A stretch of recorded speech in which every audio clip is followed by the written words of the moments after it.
Light चाहिँ एकदम slim छ अनि यो लाइटसँग type A to type C cable पनि आउँछ। यो चाहिँ म्याग्नेट रहेछ के, बिल्ट इन म्याग्नेट रहेछ यहाँनिर। यो चाहिँ मेटलमा चिप्किन्छ होइन। अनि योसँग यस्तो पनि आउँछ, यो मेटलवाला डबल टेप छ।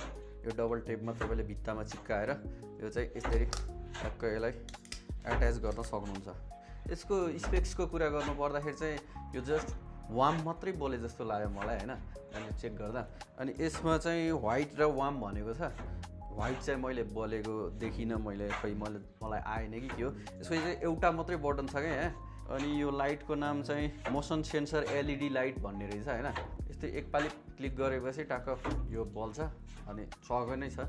लामै छ, त्यस्तो सानो पनि छैन। यो विशेष गरी पछाडि राख्नलाई भनेर मैले लिएको। यो चाहिँ मैले यो सेटअप गरेर तपाईँहरूलाई देखाइदिन्छु। अनि यसको प्राइस पनि बताउन जाँदैछु म। यो भिडियोमा तपाईँले देख्न सक्नुहुन्छ त्यो लाइट चाहिँ म पछाडि राखेर युज गरिरहेको छु। लाइट स्ट्यान्डमा टक्क म्याग्नेटमा चिप्काएर राखिरहेको छु।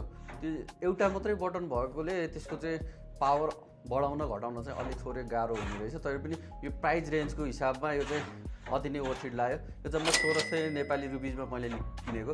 तपाईँलाई यो लाइट मन पर्यो भने म त तल लिङ्क राखिदिनेछु, तपाईँले लिङ्कबाट पनि अर्डर गर्न सक्नुहुन्छ।